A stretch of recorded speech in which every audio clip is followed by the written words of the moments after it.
Hola, ¿qué tal? Pues ahora nos encontramos el día de hoy con Sara Gabriela Vaz, quien ahora es académica de tiempo completo en la Universidad Iberoamericana.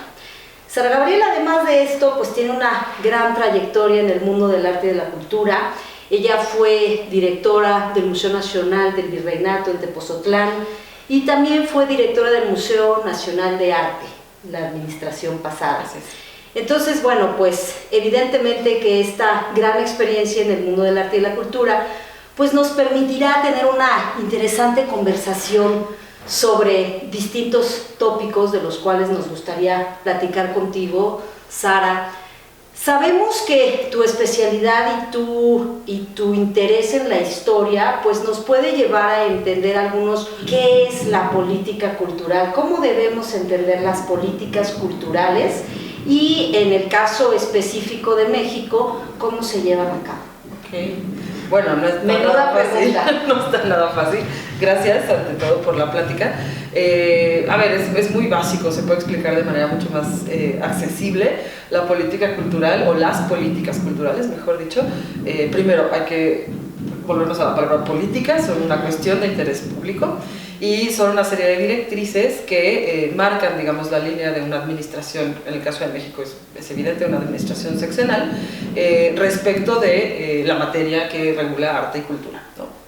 Ahora, por supuesto que es muy importante y es decisivo tener claro el concepto de cultura que va a caer, digamos, bajo ese rubro o bajo esa serie de políticas culturales que se van a implementar, y por supuesto que hay que tener también mucha conciencia de que la política cultural no solamente es una cuestión, digamos, pública que se emana hacia el pueblo o en beneficio del pueblo o en beneficio de las mismas instituciones y administración de esa política cultural, sino que también obedece a un interés particular, a una serie de intereses particulares, es decir, legitima algo, por eso va directamente abrazado, ¿no?, del concepto de cultura que cada orientación, cada administración quiera tener.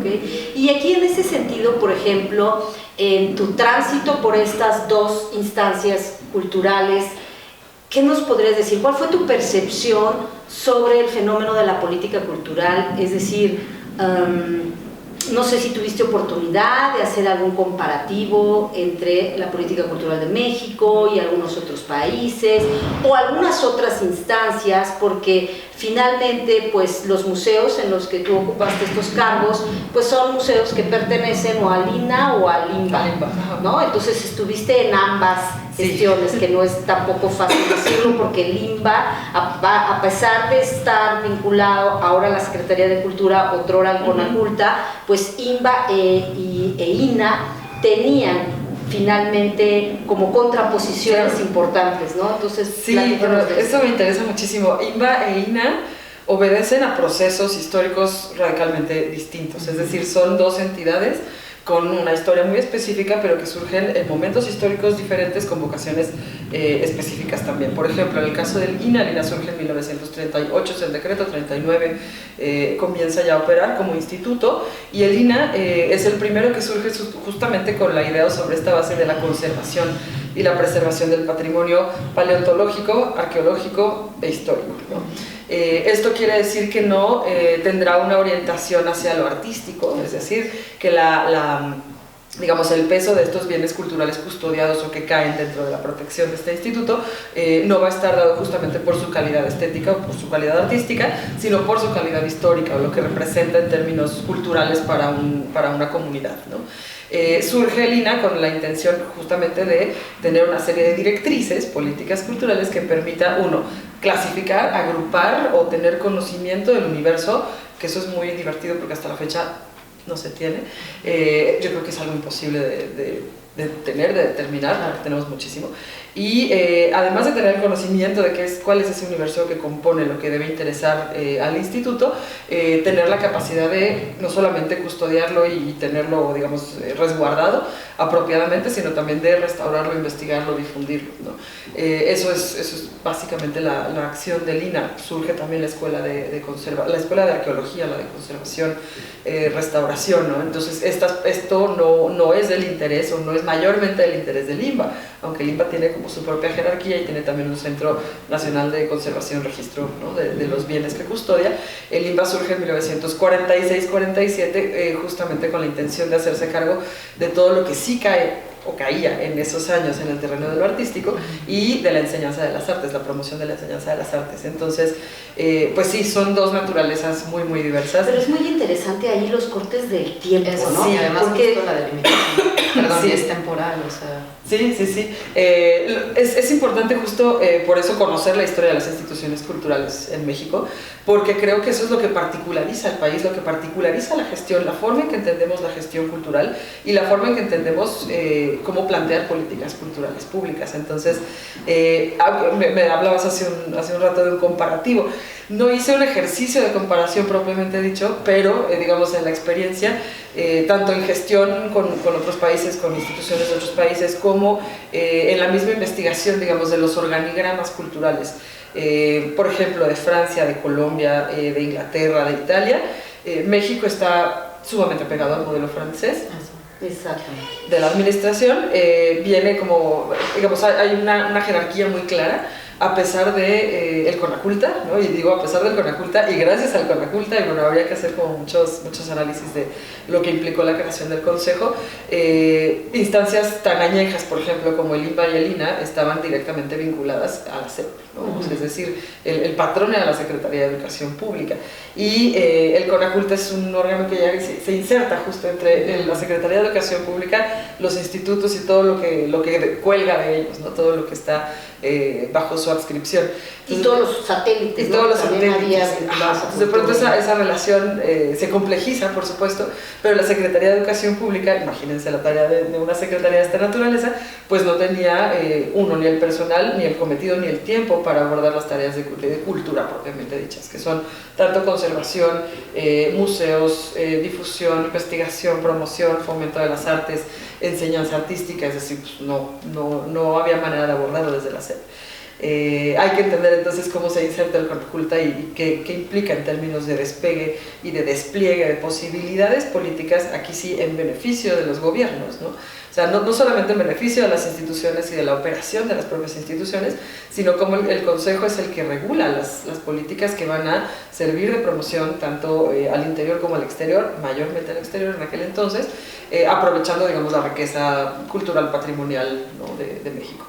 Entonces, yo creo que ese camino histórico que seguimos en la fundación de instituciones es lo que hace posible que México tenga un carácter especial incluso en América Latina, y que ahora también está como todo en revisión, y me parece muy bien, que todo se tiene que revisar. Desde el 2015, diciembre, que se extingue el Consejo Nacional para la Cultura y las Artes, surge la Secretaría de Cultura.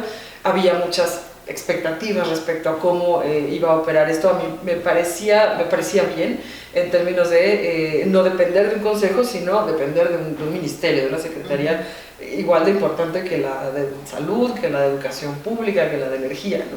Y de pronto hacen el anuncio que va a operar con presupuesto base cero, es decir, no habrá ningún presupuesto mayor, ¿no?, específico destinado a iniciar las labores de la propia secretaría. Y entonces, bueno, dijimos, entonces, ¿en qué consiste el cambio? A nivel de adscripción, pues en realidad estamos, digamos, a la par el sector cultural, solamente en términos de organigrama, que el resto de los ministerios, sin embargo, de los ministerios de las secretarías. Sin embargo, en términos de presupuesto no, y hace poco se presentó una iniciativa por parte de un colectivo, ¿no?, de artistas de teatro, etcétera, etcétera, justamente haciendo eco a esta recomendación de la UNESCO respecto de invertir un 1% del Producto Interno Bruto en cuestiones de cultura, porque esto redunda también en bienestar, en educación, en restauramiento del tejido social. No sé, obviamente no tenemos esa cantidad destinada, es mucho menor, mucho menor.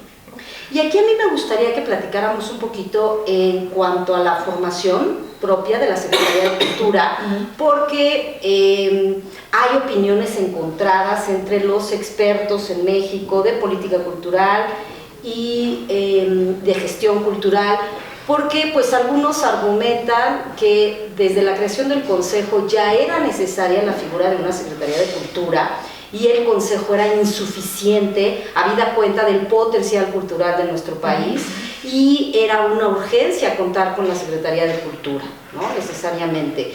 Sí entiendo yo toda esta cuestión presupuestal, pero algo que me interesaría muchísimo remarcar es cómo se va conformando, porque hasta donde tenemos entendido hubo como grupos de trabajo previa a la creación de la Secretaría de Cultura, donde se convocaba a artistas, gestores, en fin, ¿no? Toda la gente que estuviera involucrada en el medio, que participara, que dieran opiniones, inclusive pues sabemos que se llevaron varias mesas de trabajo, etcétera. ¿Qué nos podrías platicar de esto? Que no tuviera mucho resultado, a mi juicio. Es decir, todos esos grupos de trabajo probablemente se tuvieron, probablemente hubo resultados, digamos, escritos de esos ejercicios, por escrito de esos ejercicios. Sin embargo, por ejemplo, se publica la ley orgánica, ¿no?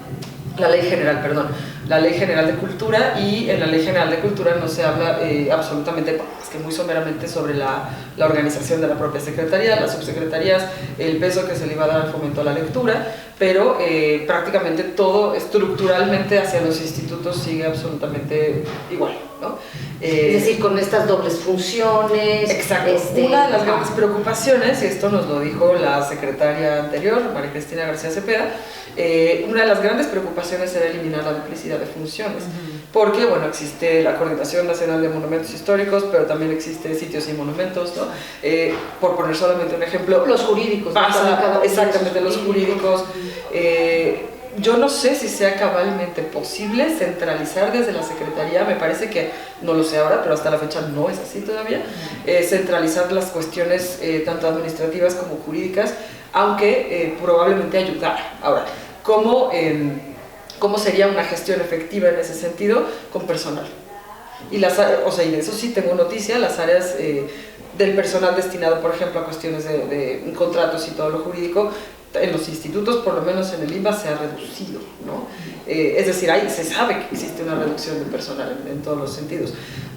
Es indispensable tener como una claridad absoluta respecto del universo de documentos y universo de relaciones de gestión que se genera al interior de la propia Secretaría, no solamente en sus diferentes divisiones, por ejemplo, pienso en vinculación o pienso en publicaciones, otras cosas, sino tener, por un lado, un respeto a la relativa, porque no es, a la relativa autonomía de los institutos, sobre todo estoy pensando en el INAH y en su ley orgánica, y que sí cuentan, digamos, sobre todo el INAH, con un blindaje legal que lo hace funcionar, pues como siempre ha funcionado. Hay veces en que yo me preguntaba cómo es que las cosas funcionan en México, sobre todo a nivel instituciones tan añejas, con tanta historia, con tanto blindaje jurídico, pero también con tantas funciones, con tantos sindicatos, con tantas personas, o sea, hay muchísimas cosas que están pasando todo el tiempo por ahí. Y de pronto uno dice, bueno, es que no depende de un director, no depende, por supuesto un director es una figura importantísima, pues es la cabeza, es la que va a hacer las bases de las negociaciones, es la que va a sentar una política, ¿no? En acuerdo con, digamos, políticas a nivel jerárquico superior. Sin embargo, las instituciones caminan un poco solas, o sea, son estos grandes monstruos que ya tienen unos procedimientos sumamente arraigados y que son difíciles de desarraigar, tanto malas prácticas como buenas prácticas, justamente porque son 80 años haciendo lo mismo, ¿no? Y girando como la piedra hacia la misma dirección. Entonces, bueno, creo que también hay un tema de inercias, o sea, la Secretaría es joven. La Secretaría... Es que ahí, por ejemplo, a mí me gustaría simplemente apuntar esto, ¿no? Es interesante ver que en los planes nacionales de desarrollo de al menos las 3 gestiones anteriores, los 3 sexenios anteriores, al parecer las 8 líneas de política cultural eran muy similares, ¿no? Fomento a la lectura, la difusión, las estructuras, la educación, etcétera, ¿no? Pero veíamos pocos resultados y como que las carencias y las fallas sexenio a sexenio iban siendo las mismas, ¿no? Sí, sí, sí. No había formación de públicos, no había gente No lo visitando hay. los museos, los teatros de pronto están vacíos, hemos tenido oportunidad de ir algunas ocasiones a la ópera y vemos que las personas que están en la ópera son gente mayor, las juventudes no están siendo convocadas. Son como los mismos Sí, públicos siempre, ¿no? siempre, Para las mismas cosas. siempre para las mismas cosas. Sí. Y falta, pues, dar unos incentivos. Por ejemplo, ahora México en cine, que está destacando tantísimo, ¿no? Entonces el fomento al cine y estás hablando de tal,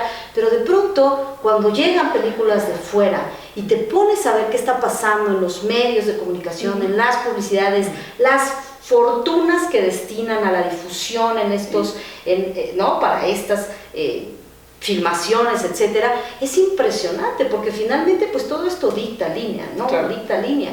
Y cuando de pronto tus producciones nacionales, que son de gran calidad y virtuosísimas, no tienen esos espacios, ¿no? Estamos hablando de teatro, estamos hablando de música, estamos hablando de danza, estamos hablando de cine, en fin, ¿no? De cabaret, de todo lo que puedas hablar.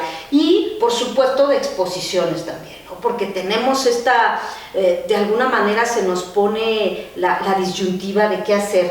Traemos esta exposición costosísima y los grandes blockbusters que vengan, porque qué gran oportunidad poder ver a estos grandes maestros y maestras de la pintura, aunque sean más pocas las maestras de la pintura, pero qué necesidad de verles, etcétera.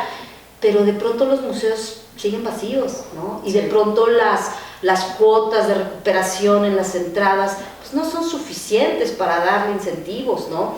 Estábamos haciendo comparativos con museos en Estados Unidos, ¿no? Tú decías, la política cultural en México está muy similar al derecho romano, a la cultura francesa también, y de estos... Pero hay que decir que en el caso de Francia, por ejemplo, existe la Reunión de Museos Nacionales o Reunión de Museos de Francia como un organismo, lo voy a decir así, no sé qué estatuto tiene dentro de la jerarquía, que sabe explotar de la mejor manera, quiero decirlo así, toda la cuestión de derechos. Por ejemplo, hacer gestión con ellos sí es muy caro, pero es muy claro y muy ordenado. Eso no pasa aquí. ¿Por qué? Porque hay gestión de derechos que se hace desde el INA, por ejemplo, y el INBA, sobre todo por el periodo que abarca en los bienes culturales que custodia, cuando tú quieres pedir un permiso de reproducción de una obra cuyos derechos todavía no están liberados, ellos te dicen te autorizo, pero no te puedo liberar los derechos porque el instituto no es titular, entonces hay que ir a buscar a los herederos, o hay que ir a SOMAP, o sea, México tiene... No obstante esto que decía hace un momento, ¿no? de estas instituciones monolíticas como muy bien organizadas desde los 30s, 40s, tiene todavía muchas lagunas que uno dice, no puede ser que en 80 años de historia no hayamos avanzado en ese sentido como para detectar esta duplicidad de funciones que ocasiona que, digamos, todo se te vaya por todos lados. Y tú decías algo muy importante respecto de las cuotas de recuperación. Si vale o no la pena, por ejemplo, invertir en estas grandes exposiciones, en traer a estos grandes artistas, o grandes artistas mujeres, y en motivar a la gente a que vaya a ver los blockbusters. Yo creo que el parámetro en México, y esto es algo que pienso que debería cambiar, no es la entrada de taquilla. ¿Por qué razón? Porque un museo, ninguno de los museos nacionales tiene su entrada de taquilla, no es suya. Entonces tú puedes decir, tuve 500,000 visitantes, ojalá no tuve eso, 500,000 visitantes en la exposición de Caravaggio, pero si tú capitalizas o haces tu presupuesto para adelante en función de esa taquilla que recabaste, adiós, porque todo eso se va a la tesorería de la federación. Claro, y es que ahí es donde yo quiero poner el acento al tratar de crear, ¿no? Al tratar de inventar, al tratar de ser estrategas en el diseño de nuestras políticas culturales y el tomar y analizar lo que está pasando alrededor del mundo, ¿no? Por ejemplo, decíamos, ¿no? Pues México sigue como este patrón francés, por supuesto, pero tenemos el patrón anglosajón como un gran ejemplo. Yo tuve la oportunidad de trabajar más de 3 años en Estados Unidos, en el San Diego Museum of Art, y era impresionante ver, por un lado, el presupuesto que tenía el museo, trustees, ¿no?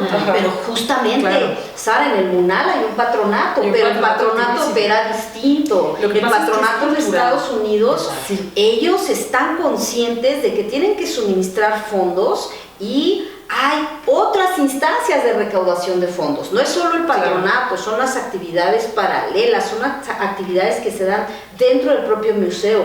Y algo que es súper importante es la venta de las exposiciones. Nosotros aquí en México, porque tuvimos esa experiencia en el INBA, yo recuerdo muchísimo, tanto en el Museo Nacional de Arte, que tuvimos oportunidad de trabajar, como en el Museo del Palacio de Bellas Artes.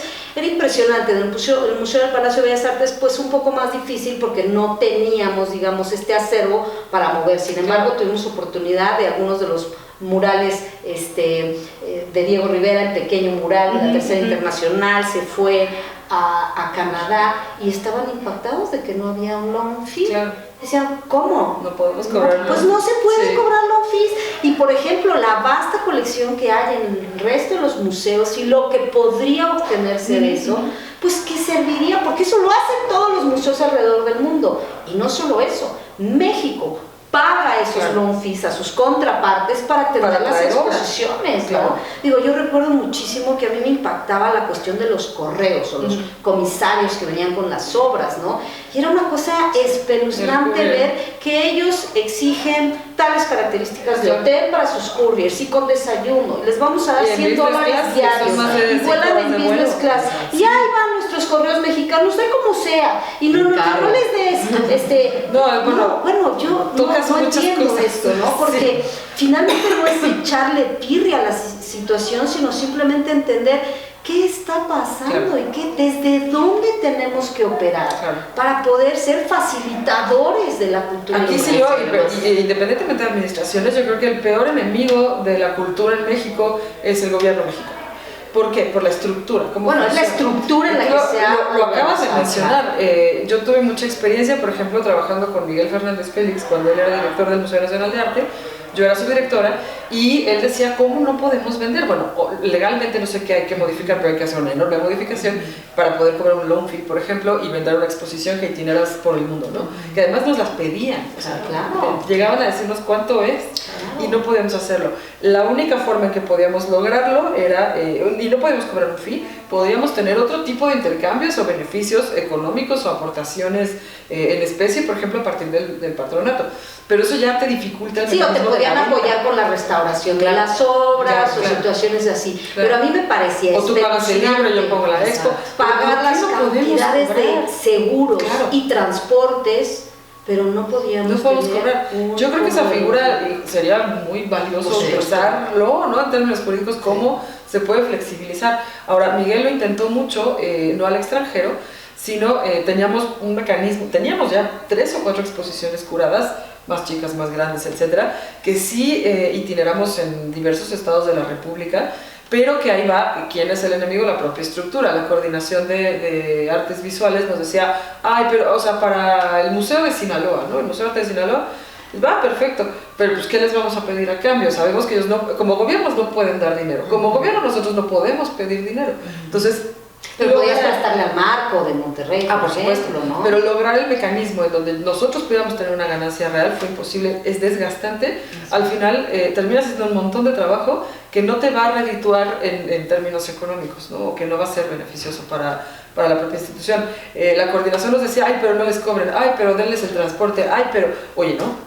No, eso no es posible, ¿no? Y es que empezamos esta conversación diciendo que si hay algo que verdaderamente con lo cual podemos competir a nivel mundial, es con eso, al tú por tú, es con la cultura. Es generar, yo creo que la clave es esa, la clave es generar una industria productiva de la cultura. Y lo que es curioso es que dentro de nuestras líneas de acción, los ejes de la política cultural, están las industrias culturales, pero nos hemos como trompicado ahí un poco en cuáles son las industrias culturales para entenderlas, porque no es solo un disco, no es solo una producción cinematográfica, no son los libros, es todo lo que sea. O sea, mientras cobres. ¿Quiénes están generando, impulsando las industrias culturales en México? La iniciativa privada. Así es. Aplauso fuerte. Así es. Pero como este ejemplo de nuestra revista, que es un gran ejemplo de cómo se pueden mover las cosas a partir de la iniciativa privada, que le apuestas a un proyecto, inviertes un capital que te va a beneficiar, a redituar en varias formas. Además de todo lo que ya dijimos, que son en realidad tropezones, no son obstáculos de la propia, impuestos por la propia institucionalidad,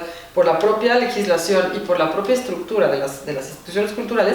A eso añádele o aúnale que se reducen los estímulos fiscales. Exacto. Entonces, o sea, vale peor, o sea, es una historia de, bueno, ¿cómo? O sea, ¿cómo incentivas la inversión en arte? ¿Cómo alientas la existencia de un mercado del arte?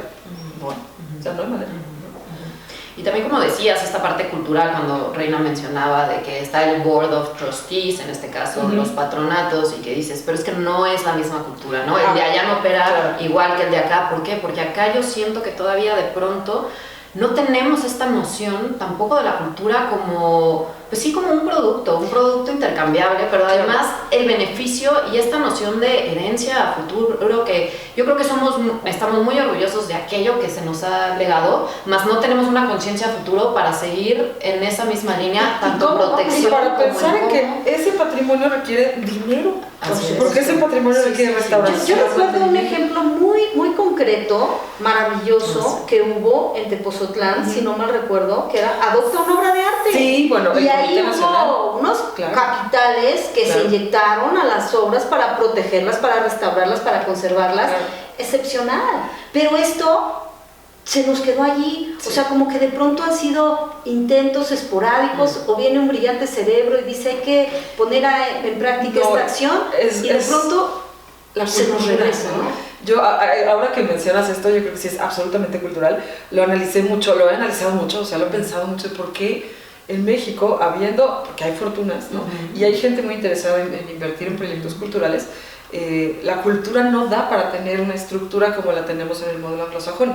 Y a este punto traigo una cita de Agustín Arteaga cuando fue mi director, y me decía, no, es que el patronato tiene que ser give, get or get out, ¿no? Y es absolutamente cierto.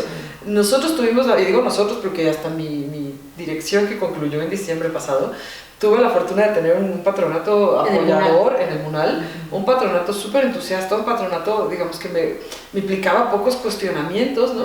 Y que sí era como muy parejo a la hora de jalar con los proyectos de exposiciones, y por eso pudimos hacer cosas, pero también entiendo que los patronatos tienen ciertas edades, ciertas vigencias, y de pronto no es tan sencillo para ellos abrirse a nuevos miembros, ¿no? Eso por un lado. Por otro, estás en un patronato, uno, porque te interesa, pero, lo decía Miguel y lo decía Agustín, es que en México no existe realmente la filantropía desde el lado de cultura. Haces filantropía para los niños, para cuestiones de salud, pero invertir en la cultura no se ve como algo filantrópico. ¿Por qué? Porque la cultura es, lo tengo en inglés, expendable, ¿sabes? Qué horror. La cultura es prescindible. Que no lo digo yo, pero en México invertir en una gran exposición es prescindible, y eso es lo que está pasando con este gobierno. No hay una gran exposición. Y es que justamente ahí, Sara, me parece que sería el momento de repensar todas las colaboraciones, porque nuevamente, hablando de este modelo anglosajón, está la presencia de la iniciativa privada. Y la iniciativa privada, que durante mucho tiempo, durante muchísimos años estuvo privada de participar en los sectores culturales, los museos no eran privados. Yo tuve la suerte de trabajar en uno de los primeros museos privados, que fue el Centro Cultural Arte Contemporáneo, que evidentemente era una gran iniciativa. Se trajeron unas exposiciones grandiosas, había dinero para mover las cosas, trabajar ahí era un deleite, todas las actividades que se hacían eran magníficas, había todo un centro cultural que operaba de manera paralela, claro. Los cursos que se daban eran cursos muy serios, de fotografía, de artes plásticas, dibujo del cuerpo humano, video, conferencias de arte todas las semanas, un grupo fuerte de voluntarias a quienes se instruía de una manera cabal y de una manera seria, e iban y verdaderamente de una manera muy disciplinada tomaban las clases, se preparaban, había una sensibilización para que pudieran dar estas visitas guiadas a escuelas públicas y privadas, porque por primera vez se pensó en esto. Traigamos a las escuelas que vengan, pero no a pedirles las maestras a los niños que vayan al Museo de Historia a copiar las cédulas. No, era tener una visita donde recuerdo mucho, y me encantaba, ¿no? Con la paleta de colores, y traían arcilla, y traían mármol, y traían diferentes cosas en una bata, donde se les explicaba a los niños cómo era la estrategia de tocar con la mirada. tocar con los ojos, pero era una manera, las criaturas salían felices, niños y niñas sensibilizados realmente, y luego había algunos talleres con los que se trabajaba, ¿no? Y había actividades que podían llevarse a casa, en fin, era un goce ir ahí, ¿no? Y la entrada realmente, recuerdo, era bajísima, pero había muchas otras maneras de, evidentemente, hacer esto. Hoy estamos en museos como el Sumaya, Jumex, etcétera, ¿no? El Museo Amparo en Puebla, del barroco extraño, una cosa tan rara, pero bueno. Y no está la iniciativa privada operando todavía, ¿no? O sea, es decir... Bueno, en el caso del Amparo sí. Sí, está operando, pero es que tocas puntos clave. Justamente hace un momento hablabas del Comité Nacional Adopte una Obra de Arte, eso empezó con Beatriz Pintado y con Miguel Fernández en Tepoztlán. A mí me tocó entrar en esa coyuntura, ¿no? Ya estaba muy consolidado el comité, existía una asociación de amigos del Museo Nacional del Virreinato, yo trabajé en esa asociación de amigos, me capacitaron con un curso súper, lo daba la Embajada de los Estados Unidos sobre desarrollo de voluntariados y captación y fundraising, y la verdad es que, ¿dónde están los voluntariados ahora? Uno, han desaparecido los patronatos o están mermando, ¿no? Sí. Por edad, por desinterés, por falta de estímulos fiscales, por trabas que ponen los propios institutos. Ojo, yo estuve ahí. Sí. Pero por otro lado también porque no hay esa capacidad vinculativa que tuvimos voy a sonar nostálgica, pero que tuvimos en los 90s y 2000s, ¿no? El voluntariado, por ejemplo, que tenía el antiguo colegio de San Ildefonso era ejemplar. El que tenía el Centro Cultural Arte Contemporáneo era ejemplar, y de pronto los voluntarios empezaron a minar, ¿no? O a hacerse cada vez más dispersos también por la imposibilidad de los museos de retribuirles, ¿no? Se entiende que es un voluntariado, pero había, digamos, un cierto cobijo, un muy grande cobijo. El propio Museo Nacional de Arte lo hacía. Y de pronto a mí, tanto a su directora como directora, me tocó ir viendo cómo los voluntarios llegaban con una emoción y un entusiasmo brutales, y de pronto pues ya no había, se van atomizando, ya no había como ese sentido de comunidad, por ejemplo. El patronato, por ejemplo, no puede financiar, o los patronatos no creo que no deben financiar cuestiones estructurales que el instituto debe observar, ¿no? Claro. Mantenimientos, restauraciones arquitectónicas, depende, ¿no? O sea, si es un proyecto que se hace en conjunto, está perfecto. Pero también las instituciones, y esto no tengo empacho en decirlo ante ninguna cámara, las instituciones se hicieron sumamente comodinas. Sí. Por lo menos en los últimos años, estoy hablando del sexenio inmediato anterior, no hablo desde dentro porque no estoy, pero las instituciones se acostumbraron a que lo pague tu patronato. Claro. Oye, el elevador, que lo pague tu patronato. A ver, no. O sea, mi patronato tiene un presupuesto etiquetado para mí que hicimos juntos y que yo no voy a violentar ni a vulnerar porque a ti ya se te acabó el dinero o me quitaste 1.800.000 pesos, o a ver, no se puede. Y uno tiene que estar consciente, sobre todo cuando diriges un recinto, bueno, cuando trabajas, estás en un recinto histórico, emblemático, ¿no? Como es el caso del Museo Nacional de Arte, el caso del propio Museo Nacional del Virreinato, que esas cosas no se mantienen solas. Claro. Y no es nada más, pues no, límpiale, hazle, no, señores, a ver, desde los focos, porque no tienes una cantidad, no idea de la cantidad de focos que uno tiene que contemplar para eso, hasta cuestiones de limpieza, hasta limpieza ya a nivel conservación. Entonces, si no has hecho conservación, ¿cómo aspiras a no hacer restauración en un buen número de años? ¿Y cuánto cuesta una restauración? Pues lo que quieras, ¿no? La condición de bodegas, claro. Entonces, lo que veo y me preocupa, qué bueno que lo traes a la colación, porque lo he estado como meditando en términos de, empezaba esta plática diciendo las políticas culturales vienen directamente aparejadas a un concepto de cultura, y hay que definir ese concepto de cultura. En este sexenio está perfectamente definido, no lo suscribo, por supuesto, pero lo que voy viendo, y esto es al paso de, pues, ¿qué serán? 3 sexenios, 4 sexenios, es esta desatomización de una base que ya se había consolidado de la iniciativa privada, que apoyaba directamente, no solamente con dinero, sino también con especie, o con trabajo, o con interés, o con una serie de cosas. Entonces, ¿a dónde vamos y hablabas de formación de públicos, ¿a dónde vamos con una oferta cultural como la que tenemos ahora? No tengo idea, me preocupa muchísimo. Uno, porque si con la buena oferta cultural no logramos la formación de públicos, porque no importaba, no daba tiempo, ¿no? A mí como directora era algo de lo que más me importaba, y no, eso no da tiempo. Entonces tienes que estar ya preparando lo que sigue. Pero quiero hacer un estudio de una evaluación, no da tiempo, y eso no se paga.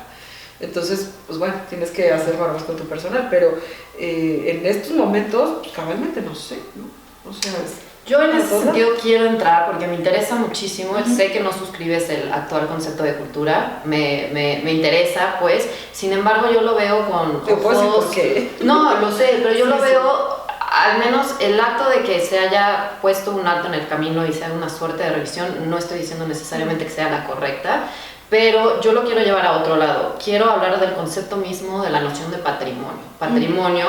Y esto voy a ir porque recientemente tuvimos la oportunidad de platicar con las restauradoras con Glitter, ¿sí? Y entonces fue bien interesante porque ellas abiertamente nos dijeron que están tratando incluso ya de prescindir de dicho concepto. La noción de patrimonio en tanto... Estaba escribiendo eso hace... Eso, antes de que llegara. De origen, pues etimológico, claramente te remite a una noción patriarcal y a un legado en donde las mujeres no estábamos inscritas en ninguna parte de la lógica de herencia. En ese sentido, ellas apelan justamente a esto, una herencia cultural. Entonces están buscando también nuevos conceptos, nuevas formas de acercamiento, y todo esto, como bien sabemos, en momentos específicos como el de ahora, que sabemos hay mucho caos, mucho revuelo ante todo esto. Está muy interesante. Pero lo interesante justamente es que están poniendo el dedo en la llaga. Además es facilito el cambio, no es herencia cultural. Claro. No es patrimonio cultural, herencia eso cultural. Eso sí suscribo. Lo que no suscribo, claramente lo voy a decir, es el concepto de cultura como la cultura únicamente de los pueblos originarios. A ver, gente, ya no hay pueblos originarios en México. Yo lo sé, pero también habría que reconocerlos, porque esa noción de la alta y la baja cultura... Exacto, eso no puede suceder ya, ¿no? Ya, pero tan cultura es Caravaggio como lo que puede generar un colectivo universitario, como lo que puede generar un pueblo indígena. Pero no podemos seguir diciendo que Caravaggio es una gran exposición y una exposición de arte huichol no lo sea. Entonces ahí es donde... Te obliga a repensar el concepto de arte popular, ¿no? Yo creo que todos los términos los tenemos que poner en el suelo ahorita. Justo, eso es lo que me está gustando del momento que estamos viviendo, porque si bien a lo mejor hay cosas en las formas en las que se están implementando las políticas que sean cuestionables, y es que justamente eso, creo que es muy importante que se pongan sobre la mesa estos nuevos debates y que justamente reconfiguremos y cuestionemos y tracemos nuevas líneas a seguir para el futuro. Claro, claro. Creo. Esto yo lo pienso mucho desde la experiencia directa que tuve con Salón Munal y estos debates entre alta cultura y baja cultura y que sí merece estar dentro del museo y que no merece estar dentro. O sea, por supuesto eso no suscribo el hecho de que se haga esta división, porque la división es del siglo XVIII y ya es algo completamente desactualizado. Yo creo que ya no, digamos, esos mecanismos de legitimación institucional ya no funcionan, no podemos prescindir, así no podemos romper con ellos como si rompieras un polvorón y así todo eso, porque justamente la estructura y la historia, la historicidad misma de nuestras instituciones culturales y NAIMBA lo impiden. Pero creo que sí tiene que haber una paulatina flexibilización, y me refiero solamente a espacios, digamos, públicos, nacionales, respecto de la visión de todo lo que hay como bien cultural y como herencia, como legado. Herencia o legado, ya no digamos patrimonio. Exacto, la herencia o el legado. Sin embargo, bueno, hablando justo de estas protestas y los monumentos y la gente que todavía está muy renuente, digamos, a no aceptar, no aspiro a que acepten la pinta, ¿no? La pinta es una consecuencia cultural de otra cosa mucho más grande, pero también la reacción de estas personas o de estos sectores es muy elocuente, y me lo decía María Cristina García Cepeda cuando lo de Salón Munal. Me decía: Sara, tienes que aprender que el público mexicano es muy conservador, y hablábamos de públicos. Ese público mexicano que va a Bellas Artes puede ser muy conservador. El público mexicano que formamos durante varios sexenios en la misma línea, digamos, muy Rafael Tobar de Teresa, de grandes exposiciones de arte prehispánico que eran nuestro flagship, que era, ¿no?, nuestro emblema fuera del país, pues a lo mejor ya se acabó, y qué bueno que se acabe. O sea, tiene que haber una reconfiguración de todo eso, y creo que la primera reconfiguración viene poniendo los términos en el suelo y decir matriarcado, patriarcado, herencia, legado, como le quieras llamar, pero lo significativo es que está siendo otra vez el monumento, los monumentos están siendo otra vez un foco, un centro, y de eso está escribiendo. Y ese foco y ese centro no es el centro legitimador que les dio la luz o que les dio la vida. Ese foco es distinto, ese foco implica una reapropiación por parte de sectores que no estaban representados en nada antes, ¿no? Justamente. Entonces, aquí también a mí me interesaría muchísimo resaltar que pues esta labor en la que estamos ahora, justamente el debatir en estos foros, estas posibilidades, estas reinvenciones que podamos hacer, el dirigirnos a las juventudes, porque a mí me queda claro que son ellas, las juventudes, las que van a tener la tarea de reinventar todas estas situaciones, ¿no? Aquí en la universidad pues está la carrera de Comunicación y Gestión de la Cultura y las Artes, y justamente serán estas nuevas generaciones que tengan que entender y que tienen esta, como decía Adriana, y a mí me parece un acierto, esta gran oportunidad de vivir en este momento y tener la oportunidad de reconfigurar, de reprogramar, de transformar, de reinventar, no solo los términos, sino los modos de organización, los modos de operación, porque en efecto, yo no sé si estamos ya en el momento de terminar algunas cosas, ¿no? Como mucho se habla del museo y el concepto del museo, y es que ya el concepto del museo está en desuso, ya es algo que no tiene sentido y debemos reinventarlo. No lo sé, aquí también me gustaría conocer tu opinión, pero creo que el museo, digo, habida cuenta de las nuevas tecnologías que se pueden utilizar, de cuánto esté a nuestro alcance, me parece que podría tomar otros rumbos, ¿no? Tener otras posibilidades de acción. Yo cada vez que estoy analizando las entrevistas con la gente experta en materia, pues me doy dando cuenta que hay muchas coincidencias. Hay pocas disidencias, pero estas coincidencias son a las que yo le apuesto para conformar un nuevo concepto, un nuevo paradigma de política cultural y de entrarle al mundo de la cultura, ¿no? ¿Cómo ves tú esto, Sara? Y sobre todo que yo estoy de acuerdo, y ahora hablo del museo, pero estoy de acuerdo en esto, las políticas no solamente se enuncian desde la cabeza, las políticas las enunciamos todos, ¿no? Y creo que formación de públicos, en México no se tiene esta cabal conciencia, es decir, sabemos ahora que podemos presentar iniciativas y que esas iniciativas se gestionan, se persiguen, ¿no? Digamos, y tendrán un estatus distinto, pero creo que también hay que hacerlo en términos de política cultural, ¿no? Habría que empezar a detectar ahí áreas de oportunidad. Respecto al museo, yo creo que el museo sigue teniendo vigencia como concepto, y un concepto, más que un concepto, una noción es flexible. En ese sentido, por ejemplo, el Museo Nacional que alguien pudo haber visualizado en 1825, o el Museo Nacional de Antropología que se fundó en 1964, pues ya no son esos museos, ya no son museos para hoy. Y yo creo que los museos, yo lo sé, estuve en ellos mucho tiempo, todos los museos tratan de adecuarse, y todos los museos eventualmente recurren a las nuevas tecnologías, que además uno nunca deja de decir nuevas tecnologías pensando en algo distinto cada vez, porque siempre son nuevas, ¿no? O sea, surgen cosas que antes, o sea, que hace 10 o 15 años pues no teníamos como ni la más leve sospecha de cómo utilizar. Que sea la panacea, no, por supuesto que no. Pueden hacer una experiencia mucho más envolvente, atractiva, significativa, sí, yo creo que sí. No solamente en términos de su mostración al público, o sea, no solo en términos museográficos, sino también en términos de una mediación desde la curaduría, y eso me parece un área de oportunidades tremenda para explorar.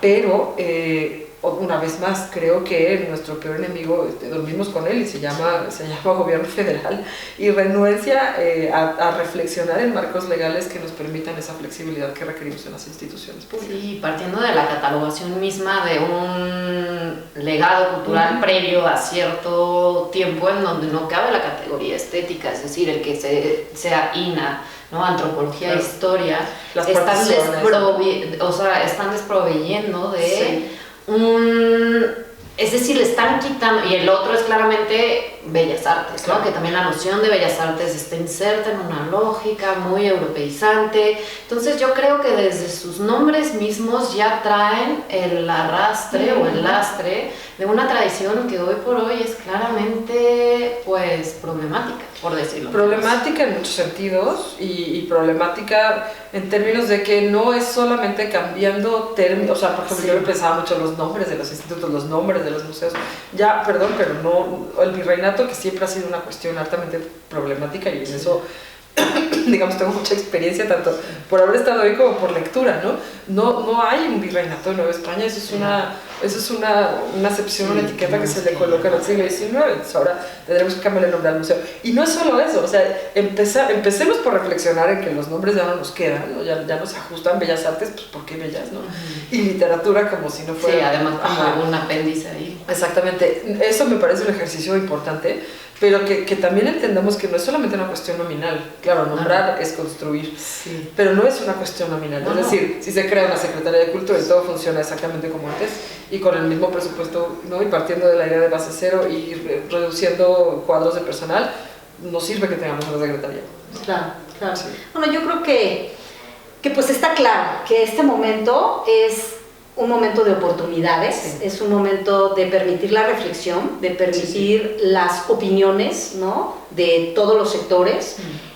Ojalá haya esta recepción, ¿no? Buena recepción de todo lo que la gente alrededor está sintiendo y está pensando, y que estos decires y estos saberes pues nos lleven a algo mejor, ¿no? Porque yo definitivamente sí tengo puestas las esperanzas en este cambio y en lo que está sucediendo en el momento.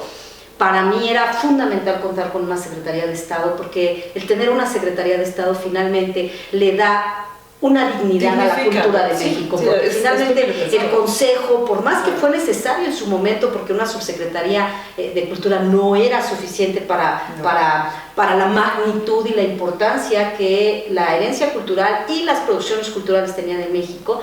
Entonces me parece que sí, una Secretaría de Cultura es muy importante. Ahora que es joven esta Secretaría, creo que estamos en el momento indicado para poderla pues revestir de todo aquello que requiera y que se adapte realmente a la realidad nacional, ¿no? A esta realidad, a la escena cultural que tengamos en México.